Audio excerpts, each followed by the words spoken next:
tokom godine veoma posećena, ali čim dođe zima, interesovanje za to turističko mesto opada. Gostiju ima samo oko Nove godine, a da bi se ta situacija promenila, opština Soko Banja turističku ponudu obogatit će novim sadržajima.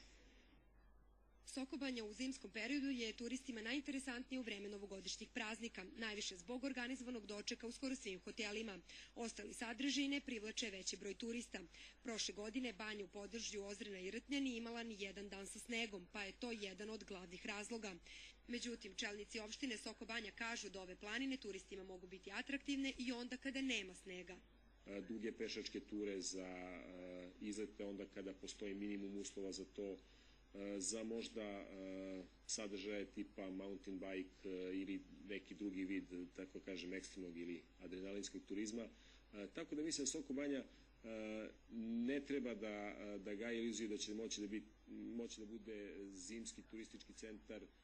Hotelijeri u Soko Banji kažu da je za razvoj zimskog turizma osim smeštajnih kapaciteta potrebna i odgovarajuća infrastruktura. Sportska hala, zatvoreni bazeni koji su i tekako važni, znači za taj zimski turizam, a da ne govorimo o tome, znači o tim nekim ski stazama, znači koje treba da budu uređene nekim izletištima potencijalnim za sankanje ili za neke te zimske sportove. Soko Banja zimi ne može da pruži gostima čare koje mogu skijaški centri u Srbiji, ali u opštini kažu da njihovu zimsku turističku ponudu upotpunjuju kulturnim turizmom, kao što je organizovanje književnih večeri, svetosavske svečanosti i brojnih aktivnosti Narodne biblioteke, koji takođe mogu biti privlačni turistima širom naše zemlje. Za televiziju Pink, Vesna Stokić.